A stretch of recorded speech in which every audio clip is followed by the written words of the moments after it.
Can you please be quiet and let the professionals speak? Richard's voice slammed through the construction site meeting room like a hammer. Conversations halted. Pens froze. Eyes swung toward the black bricklayer standing quietly at the back, Andre Jefferson. And that was the moment the arrogant engineer sealed his own fate without knowing he had just insulted the wrong man. The worst possible man. Andre had simply pointed out a structural flaw in the Northeast Foundation, one that could put the entire 30-story building at risk. But Richard Harrington, newly hired chief engineer with a master's degree from Stanford and an ego taller than the skyscraper they were building, wasn't having it. "We don't pay bricklayers to think," Richard continued loudly, making sure everyone heard. "Just follow instructions." Snickers spread through the room. Some of the engineers exchanged smug glances. A few workers looked down, ashamed. Andre didn't flinch, but behind his calm eyes something shifted, something no one noticed. It wasn't defeat, it was strategy. "With all due respect," Andre said evenly, "the slope here will create uneven pressure. The calculations don't account for—" "The calculations?" Richard barked, laughing. "Oh, now the bricklayer is doing math. Should we get him a diploma?" More laughter. Andre simply nodded. "Understood, sir. I just thought I should mention it." He stepped back, silent, watching the engineer celebrate his petty victory. No one realized Andre's hand slipped into his pocket and typed a short message on his old phone. The meeting continued, Richard proudly announcing cost-cutting measures and design improvements. Not one person noticed Andre quietly walking out of the room.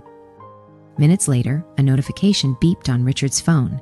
His smug smile evaporated. "Emergency meeting with the owner. 15 minutes. Whispers erupted. "The owner? Coming here on short notice?" Something was wrong. While Richard panicked, straightened his tie, ordered people around, and tried to make the site spotless, Andre walked calmly to the far parking lot. He opened the trunk of his modest sedan. Inside it were a neatly pressed shirt, thin-rimmed glasses, and an elegant leather briefcase. The transformation took less than 2 minutes. When he closed the trunk, he no longer looked like a bricklayer. He looked like a man who ran things. A shiny black Mercedes rolled onto the lot. Everyone rushed forward. Richard practically sprinted. "Mr. Jefferson, welcome. We're on schedule." The driver stepped out first, then opened the back door. A middle-aged black man in a flawless suit stepped out, scanning the construction site with sharp, observant eyes. Richard froze. "I'm sorry. We're expecting Mr. Thomas Jefferson." The man extended his hand. "Thomas Andre Jefferson, owner and founder of Horizon Constructions." Silence hit the site like a thunderclap. Workers looked at each other. Engineers stepped back. Someone whispered, "Wait, Andre." Richard's face went snow-white. "Yes," Thomas continued calmly. "I'm also the bricklayer you humiliated this morning."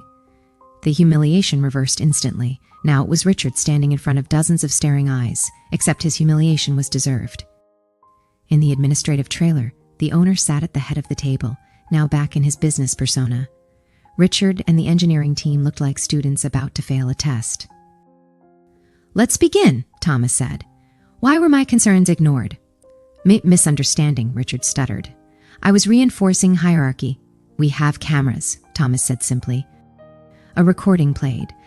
Richard's own mocking voice filled the room. "Here we work with calculations, not the eye of some bricklayer who can't hold a tape measure." Then came the documents. 17 engineering violations, falsified test results, cheap material substitutions, and worst of all, the structural flaw Andre had tried to warn about was already causing microcracks. Richard finally snapped. "This is a conspiracy. I'm a Stanford graduate. I'm not about to be corrected by a bunch of—" He stopped.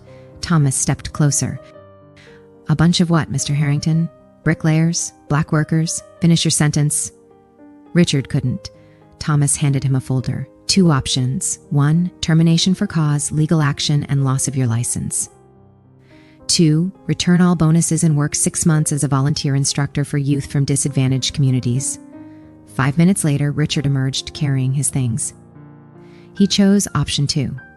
On the platform outside, Thomas addressed the workers. "At Horizon Constructions, every voice matters. Respect is our foundation. If you knew me as Andre the Bricklayer, good. Because rank means nothing if character is rotten."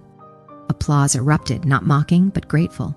6 months later, Richard, once arrogant, now taught students structural calculations with patience and humility. Thomas visited the training center one afternoon. Richard looked up, softer, changed. "I thought this was punishment," he said. "Turns out, it rebuilt me." Thomas nodded. "A strong building starts with a strong foundation. So does a strong man." And from that day forward, Horizon Constructions wasn't just a company. It was a monument to respect, built not from concrete, but from humility.